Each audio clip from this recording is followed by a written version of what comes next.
Hello friends, मैं आपका दोस्त आर के सिंह। आज के नए वीडियो में सीबीएसई क्लास 9th के चैप्टर हम लोग कवर करने वाले हैं, बहुत सारे सब्जेक्ट को, जिसमें से सोशल साइंस का जो पॉलिटिकल साइंस है, जिसको सिविक्स भी कहते हैं। 9th के पहले हम लोग टिल 8 क्लास तक ऐसा कहा जाता है, बट 9th क्लास से इसकी थोड़ा दायरा जो है सिविक्स का, नागरिक शास्त्र का जो है बढ़ जाता है, तो इसीलिए इसको पॉलिटिकल साइंस में बताया गया है। तो हम लोग आज पॉलिटिकल साइंस क्लास 9 चैप्टर 2 जो है कॉन्स्टिट्यूशनल डिजाइन पढ़ेंगे। ये काफ़ी इम्पॉर्टेंट है, तो थोड़ा सा मैं इसके बारे में बता दूं। बहुत इम्पॉर्टेंट चीज़ है। किसी भी देश के लिए कॉन्स्टिट्यूशन की क्यों ज़रूरत है, यानी संविधान, किसी भी डेमोक्रेटिक कंट्री के लिए संविधान की क्यों ज़रूरत है।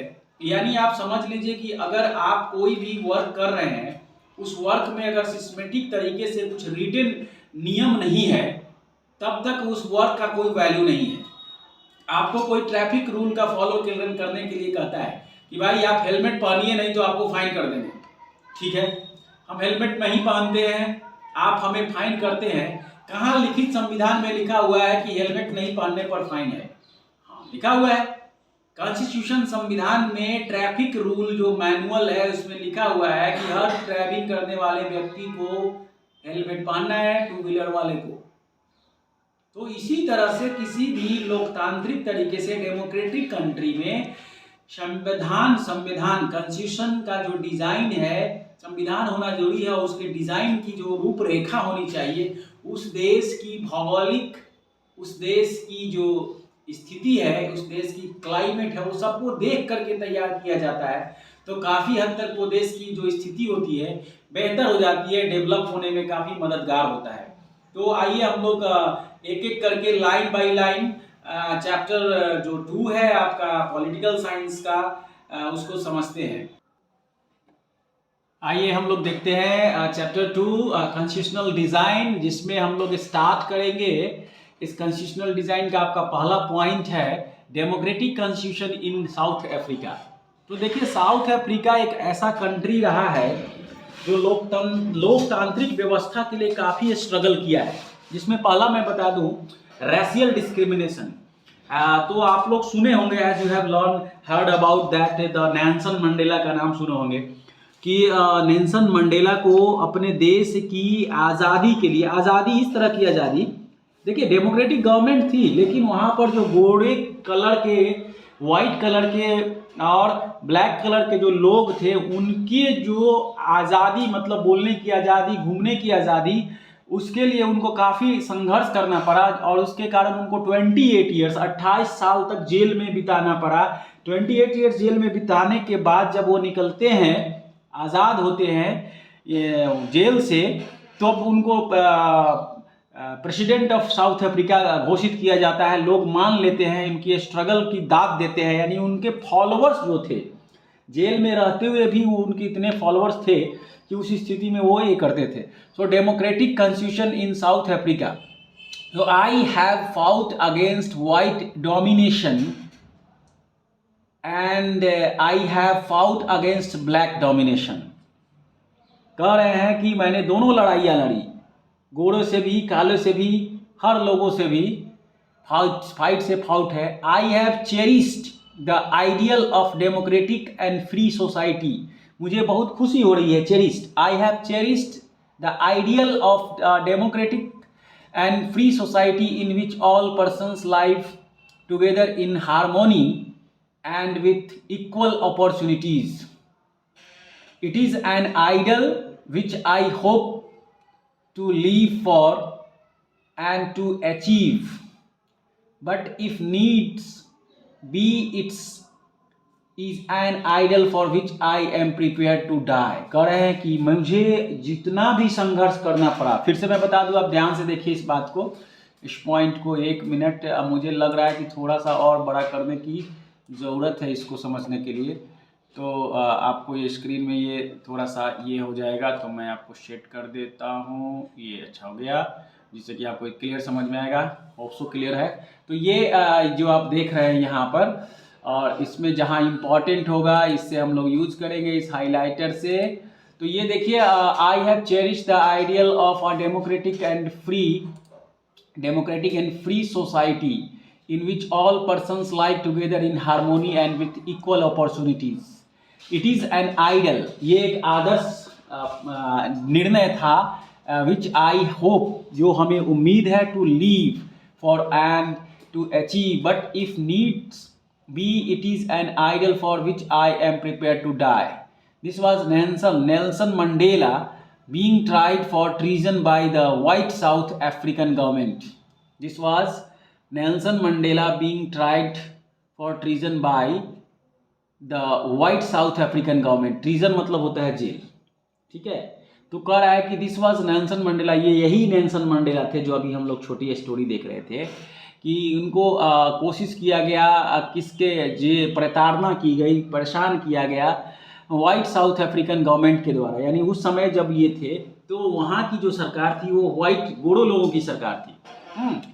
ही एंड 7 अदर लीडर्स, वो और उनके साथ 7 और लीडर्स थे, वर सेंटेंस टू लाइफ इम्प्रिजमेंट। उनको क्या घोषित कर दिया गया? उम्र कैद की सजा। लाइफ इम्प्रिजमेंट होता है उम्र कैद की सजा। इन 1964, ये मैं अंडरलाइन कर देता हूँ, ये बहुत इंपॉर्टेंट है। 1964 for daring to oppose the apartheid regime. यानी किस लिए? तो उनका जो साहस था, डेयर मतलब साहस, तो ये जो इनकी साहस थी कि अरे ये लोग, इतने सारे लोग एडमिनिस्ट्रेटिव थे, पुलिस बल था, उनकी व्यवस्थाएं थी, कानून व्यवस्था, इकोनॉमिक कंडीशन थी, काले लोगों का ठीक नहीं था, उसके खिलाफ होना, apartheid regime in the country. ये spend the next 28 years, he spent the next 28 years in South Africa's most dreaded prison। भयावह कह सकते हैं आप, ये स्थिति वाला जेल में उनको 28 साल बिताना पड़ा है। रोबेन आइलैंड में, वो रोबेन आइलैंड में जेल अलग थलग उनको दूर रखा गया था, एकदम शहर से अलग रखा गया था। तो ये स्थिति थी कि sign board emblematic of tense relations of the apartheid era 1953। ये देखिए यहाँ पर ये बना हुआ है, ये लिखा हुआ, you have been warned natives, Indians and coloured if you enter this premises at night. यानी भारतीय, क्या ऐसा चेतावनी लगाया था, भारतीय और जो काले लोग हैं कलर्ड, अगर इस एरिया में घुस जाइएगा, you will be listed the as missing, तो आपको ऐसा माना जाएगा कि आप खो चुके हैं, मतलब शूट आउट कर दिया जाएगा आपको। Armed guard shoot on site. Shoot on site का मतलब देखते ही गोली मारो, देखते ही गोली मारो। Shoot and sight, save dogs, devour the cops. यानी हमारे सामने, हमारे आसपास कुत्ते अलाउ नहीं है। ये इस तरह से एक सोच, गंदी सोच रख करके लोग समाज में आगे बढ़े थे। उस समय की स्थिति ऐसी थी। तो मैं बता दूं आपको, स्ट्रगल अगेंस्ट अपार्थेड। अपार्थेड एक अपने आप में बड़ा क्वेश्चन है उस टाइम का कि apartheid was the name of the system. Apartheid was the name of the system. एक ऐसा सिस्टम, कुरीतियाँ, बीमारियाँ कह सकते हैं आप, किस चीज़ की, सोच की, जिसमें of racial discrimination unique to South Africa. Racial discrimination unique to South Africa. Racial मतलब होता है कलर, स्किन का जो कलर है उसमें जो भेदभाव करना कि गोरे लोग हैं वही इस बस में बैठेंगे, जिस बस में गोरे लोग बैठेंगे उस बस में काले लोग नहीं जाएंगे, जिस ट्रेन में गोरे लोग बैठेंगे, गोरे लोग, उसमें काले लोग वाले नहीं जा सकते हैं, जिस चर्च में वाइट लोग जा रहे हैं उस चर्च में ब्लैक लोग नहीं जाएंगे, जिस नदी के किनारे या समुद्र का जो बीच है वहाँ पर अगर गोरे जा रहे हैं वहाँ पर नहीं जाएंगे, उनका अलग रहेगा। इस तरह से डिस्क्रिमिनेट कर दिया गया था, भेदभाव कह सकते हैं, अंतर कह सकते हैं। बड़ा स्थिति बेकार थी उस समय की। So during the 17th and 18th century, 17वीं शताब्दी, ध्यान से समझिए, 1601 से स्टार्ट हो जा रहा है आपका 17वीं शताब्दी, ड्यूरिंग 1601 से 16th and 17th centuries, the trading companies from Europe के जो व्यवसायिक कंपनियां थी, the trading company from Europe occupied it with arms and force in the way they occupied India, जिस तरह से अंग्रेजों ने भारत को ऑक्युपाई कर रखा था कि नहीं कर रखा था। 1600 का एकदम घुसना समझ लीजिए एंट्री था, लंबा कार्यकाल था, लड़ाइयाँ हम लोगों ने 1857 या जो भी कहिए, लेकिन वो तो 100 साल पहले 1857 के 100 साल पहले से आ गए थे। 100 साल पहले आकर के कालीकट बंदरगाह से मैं इंग्लैंड की बात कर रहा हूँ, गोरे अंग्रेजों की बात कर रहा हूँ, हमारे देश में जो आ गए थे। तो ये बता रहा है कि the trading companies from Europe occupied it with arms and force in the way they occupied India, but unlike India, a large number of whites had settled. एक मिनट, 1 ये 2 इमेज क्या दिखाया है, अच्छा यहाँ पर। So but unlike India, a large number of whites had settled in South Africa. बहुत सारे जो whites थे सेटल हो गए, रुक गए Africa and become the local rulers. The system of apartheid divided the people. The system of apartheid divided the people and labeled them on the basis of their skin color. यानी जो भी चीज़ें छूट, सुविधाएं या ग्रोथ जो भी दी गई वो सिर्फ और सिर्फ स्किन के कलर के आधार पर दी गई कि भैया आप गोरे कलर के हो, मतलब गोरा हो, वाइट हो, तो उनको हर सुविधाएं मिलेगी। ब्लैक है, नहीं, इनको यहाँ बैठने की आज़ादी नहीं है, यहाँ दुकान लगाने की बड़े दिक्कत थी। इस तरह से बहुत परेशानियाँ झेला है लोगों ने। So the native people of South Africa, south Africa के जो पड़ोसी है या पुराने लोग हैं, जो ओरिजिन कह सकते हैं वहीं के रहने वाले, आर ब्लैक इन कलर। तो मेन आप साउथ अफ्रीका के जो लोग थे वो काले वाले जो थे वही मेन थे। गोरे लोग दूसरे कंट्री से, अमेरिका से, इंग्लैंड से, अलग अलग कंट्री से आकर के अपना, और पैसे से इकोनॉमिकली स्ट्रांग थे लोग, मजबूत थे, तो अपना कोई भी आदमी स्ट्रांग रहेगा इकोनॉमिकली तो हर जगह अपना वर्चस्व जमा लेता है। ये पुराने समय से भी बना हुआ है। राजा कैसे राजा बना हुआ है? राजा इसलिए बना हुआ है कि उसके पास धन संपत्ति, जितनी सारी चीज़ें ज़्यादा है, प्रजा मिलता है। सॉरी, तो ये स्थिति में यहाँ भी है, they made up about 3/4 of the population and were called blacks. Besides these two groups, there were people of mixed races who were called colored and people who migrated from India. The white rulers treated all non-whites as inferior. Inferior का मतलब होता है अपने आप को ऐसा महसूस करना कि मुझे दबाया जा रहा है, मेरे साथ जाति की जा रही है, मेरे को परेशान किया जा रहा है। क्यों परेशान किया जा रहा है? कि मैं इस कास्ट से हूँ या इस कलर के हूँ, इसलिए मुझे परेशान लोग कर रहे हैं। We can feel like that, the inferiority complex इसको कहा जाता है। So people who migrated from India, the white rulers treated all non whites as inferiors. The non whites did not have voting rights. जो गोरे नहीं है उनको vote देने का अधिकार नहीं था। देखिए ये अपने आप में एक बड़ा स्थिति बहुत भयावह थी उस समय। They non whites, they do not have voting rights. The apartheid system was particularly oppressive for the blacks. तो अपार्थेड सिस्टम जो बना हुआ था पूरी तरह से जो काले कलर के लोग थे उनको सताने के लिए, उनको परेशान करने के लिए था। ये आप कह सकते हैं। What is apartheid?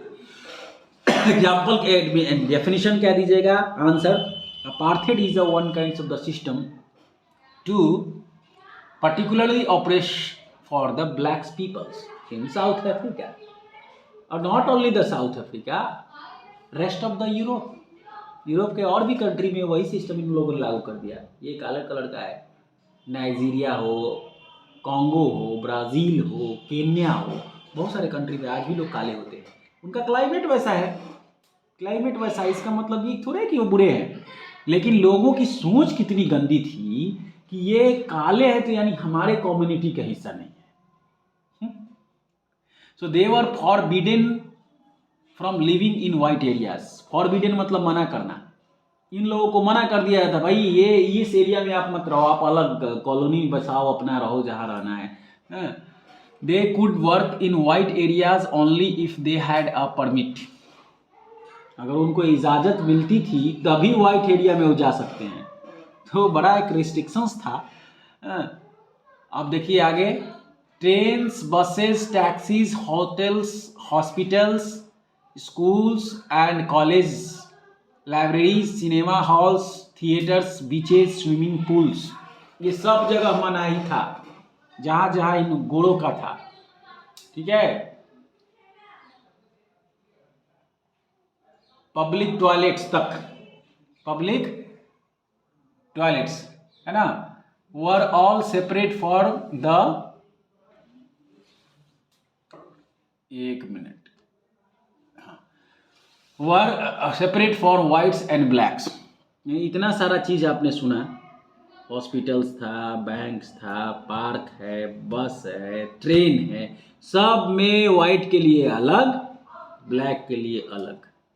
ये है apartheid movement. So this was called segregation, segregation का मतलब ये होता है अलग अलग करना, सेग्रीगेट करना, बंटवारा करना, भाई तुम इधर जाओ वो उधर जाए, तो ये segregation. They could not even visit the churches, they could not even visit the churches where the whites worshipped। यहाँ जहाँ जहाँ चर्च था और जहाँ जहाँ गोरे लोग, हमने पहले ही बताया आपको, वो जो प्रे करेंगे जाके, ओ गॉड तू ग्रेट हो, हाँ, इधर इधर लोग आकर के बाहर निकल करके चर्च में ब्लैक को देखे तो वहाँ पर भगवान सब भूल जा रहे हैं। गॉड कहाँ कह रहा है कि काले लोग को अलग है, गोरे लोग को होना चाहिए।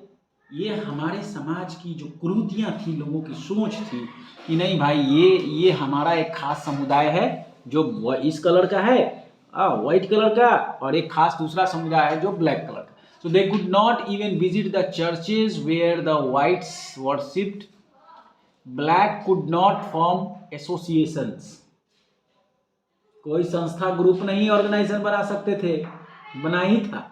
वो लोग भी जानते थे कि ये लोग अगर ग्रुपिंग करेंगे, कुछ बनाए करना लगेंगे, पढ़ने लगेंगे, तो ये लोग विरोध करना शुरू कर देंगे ना, और विरोध करेंगे तो फिर देश के दूसरे कोने में या दूसरे कंट्री में मैसेज जाएगा, तो लोग कहेंगे अरे ह्यूमन राइट है, मानवाधिकार आयोग का हनन हो रहा है। उस समय तो ये चीज़ें नहीं थी, मानवाधिकार आयोग यानी मानवों का जो अधिकार होता है उसको मानवाधिकार बोलते हैं। तो इस स्थिति में ये they could not even visit the churches where the white worshipped, black could not form associations or protest against the terrible treatment.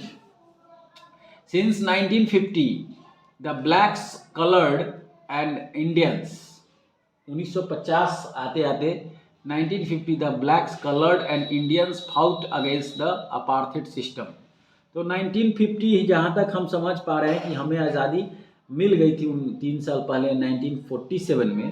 उसके बाद coloured and Indian fought against the apartheid system, they launch protest marches and strikes the African National Congress. तो they launched protest march and strikes the African National Congress was the umbrella organization that led the struggle against the policies of segregation।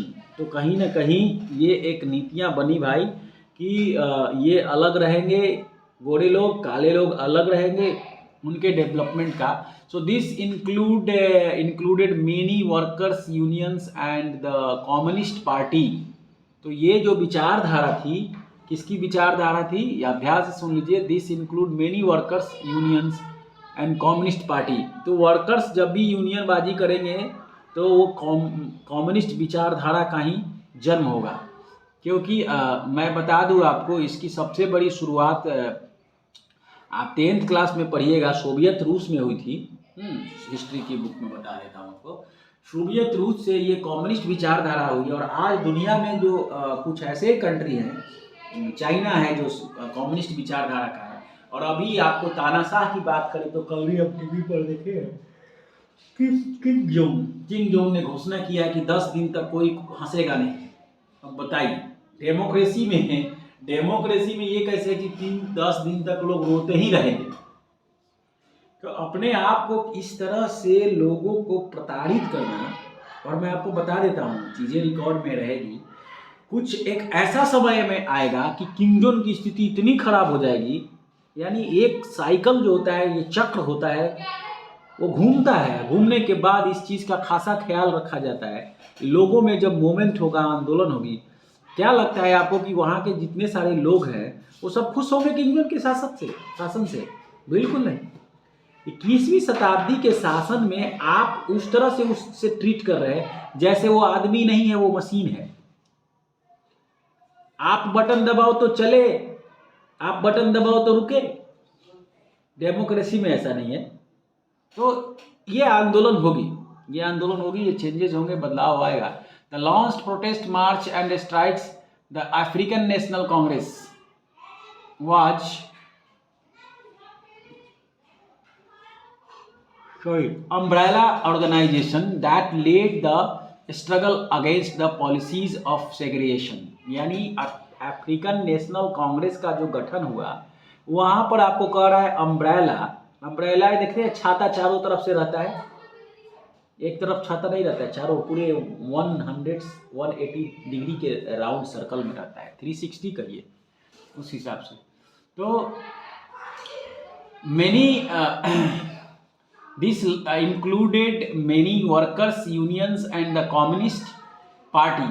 many sensitive whites also joined the ANC। धीरे धीरे जो विचारधारा बदली, तो उस whites में से भी बहुत सारे लोग अफ्रीकन नेशनल कांग्रेस में आए। और अफ्रीकन नेशनल जो कांग्रेस था वो नेल्सन मंडेला की पार्टी थी।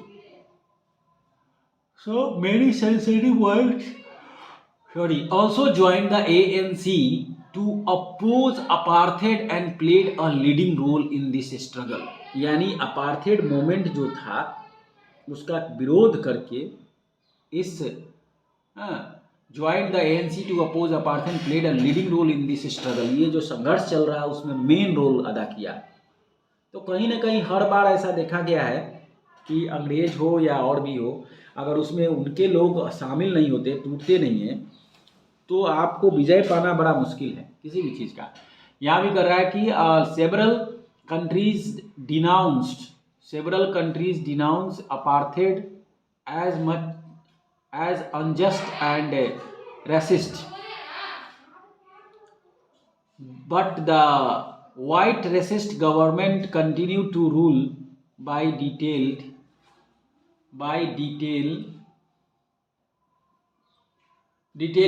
detaining, torturing and killing thousands of black and colored people। जैसे लोगों को रोका गया, परेशान किया गया, जान से मार दिया गया। सो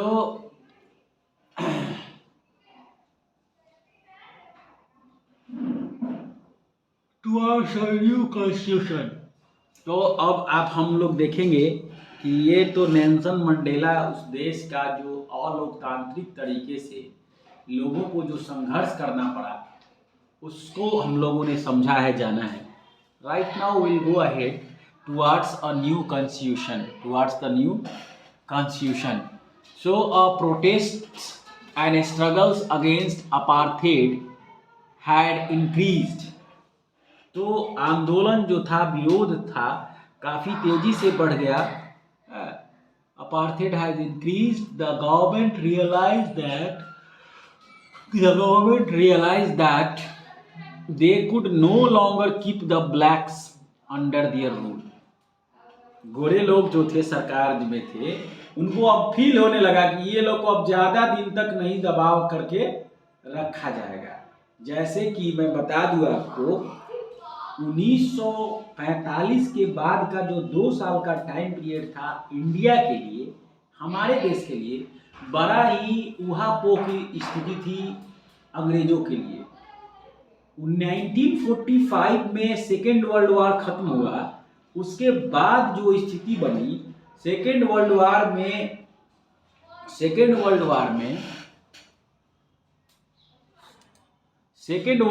में मैक्सिमम जो अंग्रेज थे वो पूरी तरह से बिजी हो गए।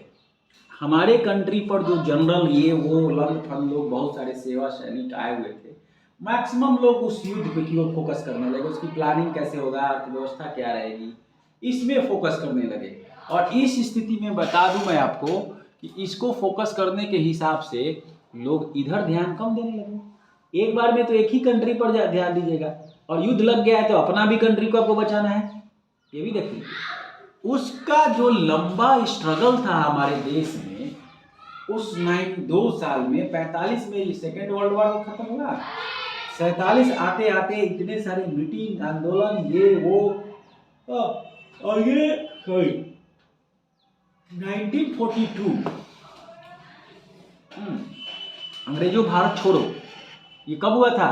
1942, 8 अगस्त 1942 को अंग्रेजों भारत छोड़ो का नारा उसी समय गांधी ने दे दिया था।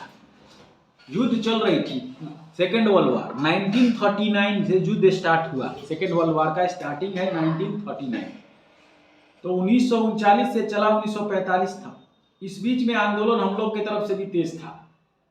गांधी जी भी जान गए थे कि यही सही समय है, अंग्रेज ज़्यादा हमारे देश की तरफ फोकस नहीं कर रहे हैं, अपना देश की अक्षमता बचाने के लिए, अपने देश को सुरक्षा देने के लिए ज़्यादा उधर फोकस कर रहे हैं, सही समय है इसको संघर्ष करने का, संघर्ष को तेज किया। तो वही चीज़ भी यहाँ बता रहा है आपको कि no longer keep the blacks under their rule through पर रिप्रेशन, दबाव में सताव करके the white regime changed its policies, discriminatory laws were repealed, ban on political parties and restrictions on the media were lifted। तो जो भी और भी अफ्रीकन नेशनल पार्टी के साथ साथ और भी छोटे छोटे जो पार्टियां थी, वो सब पार्टी पर जो था वो कानून लगा दिया गया था, और कानून लगाने के बाद उनको रोक दिया गया था। साथ साथ जो मीडिया थी उनको बोलने की आज़ादी नहीं थी, लेकिन ये धीरे धीरे उनको रिलीज करना पड़ा। So the white regime changed its policies, discriminatory laws were repealed, बदलाव हुआ उसमें, चेंज हुआ, रिपेल्ड मतलब change, ban on political parties and restrictions on the media were lifted, media पर जो रिस्ट्रिक्शंस लगाया गया था उसको हटा लिया गया। यानी मीडिया को रिस्ट्रिक्शंस का मतलब ये समझ लीजिए, आज का ही अपना देश समझिए, कितने सारे न्यूज़ चैनल्स है, जी न्यूज़ है, स्टार न्यूज़ है, आज तक है, दूरदर्शन है, बहुत सारे हैं। कि इसमें अगर सरकार के अनुसार अगर तानाशाही की बात करें तो सरकार चाहे कि हम ये न्यूज़ बाहर आए, और ये न्यूज़ बाहर नहीं आए, तो लोकतांत्रिक व्यवस्था में अगर देश की आंतरिक सुरक्षा को छोड़ दिया जाए तो बाकी सारे न्यूज़ बाहर आना चाहिए, internal security and external security को छोड़कर, क्योंकि वो दूसरे देश वाले उसका दुरुपयोग करेंगे ना, स्ट्रेटजी बना लेंगे, प्लानिंग बना लेंगे युद्ध करने के लिए, तो वो नहीं एक्सपोज होना चाहिए, बाकी मीडिया की आज़ादी होनी चाहिए। तो वही कह रहा है कि discriminatory laws were repealed, ban on political parties and restrictions on media were lifted after 28 years of imprisonment, 28 साल में जेल में रहने के बाद Nelson Mandela walked out of the jail as a free man, आज़ाद आदमी की तरह वो बाहर निकल रहे हैं जेल से। And finally at the midnight, मध्यरात्रि की रात ऑफ 26 अप्रैल 1994, बहुत लेटेस्ट घटना है 1994, the new national flag of Republic of South Africa was unfurled making the newly born democracy in the world, यानी दुनिया की नई, न्यूली बॉर्न मतलब नवजात शिशु को कहा जाता है, तो यहाँ पर लोकतांत्रिक व्यवस्था को कहा गया है कि न्यूली, यानी अभी अभी सरकार को, देश को आज़ादी मिली है और नई संविधान बनी है, तो उसके अनुसार उसको चलने की। So the apartheid government came to an end, paving way for the formation of a multi racial government. Multi racial का मतलब, रैशियल हम समझ रहे हैं सिर्फ अभी कि स्किन में जो गोरे और काले हैं उसके आधार पर भेदभाव, सिर्फ उतना ही भेदभाव नहीं है, और भी प्रकार के भेदभाव थे। So how did this come about, let us here Mandela means Nelson Mandela, the first president of this new south Africa. So racial government, how did this come about? So let us hear Mandela the first president of the new south Africa on इस extra ordinary transitions. देखिए उन्होंने क्या कहा था, बहुत important बात कही थी नेल्सन मंडेला ने। आज हम लोग यहाँ तक कंप्लीट करेंगे। हिस्टोरिकल इनिमीज, ऐतिहासिक जो दुश्मन है, पुराने दुश्मन कह सकते हैं, historical enemies succeeded in negotiating a peaceful transition. यानी जो भी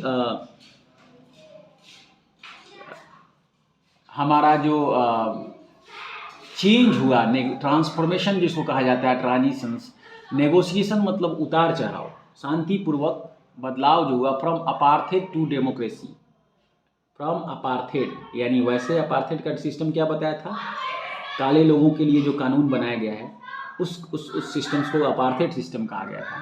सो democracy exactly because we were prepared to accept the inherent, यानी हम लोग पूरी तरह से तैयार थे इस चीज़ को स्वीकार करने के लिए। मंडेला कह रहे हैं अपने कोट्स में, we were prepared to accept the inherent capacity of goodness, अच्छाइयाँ। In the other my wish is that South Africans never give up on the belief in goodness, that they cherish that faith and human beings is the cornerstone of our democracy. South Africans never give up, यानी south Africa के लोग कभी हार मानने वाले नहीं हैं। वो कह रहे थे उनके फॉलोअर के साथ, south African never give up on belief of goodness, अच्छाई में उन्हें पूरा विश्वास था, एक बार में सच्चाई और अच्छाई की जीत होगी। That they cherish that faith in human beings, जो मानवता के आधार पर जो मानव की खुशियाँ मिलनी चाहिए, उत्साह होना चाहिए, is the cornerstone of our democracy, ये मील का पत्थर होगा हमारे लोकतांत्रिक व्यवस्था के लिए। तो इस तरह से हम लोग आज यहाँ तक इस चैप्टर को कंप्लीट किए हैं। देन आफ्टर हम लोग नेक्स्ट डे इसको आगे के टॉपिक्स को देखेंगे वन बाय वन करके, जिससे कि आगे आपको और डाउट्स हो तो ज़रूर आप तैयार करके रहेंगे। तो होप सो आपको ये यहाँ तक का टॉपिक पूरा समझ में आया होगा, मुझे पूरा उम्मीद है कि। सो हम लोग नेक्स्ट वीडियोस के साथ मिलते हैं। Thank you and have a nice day.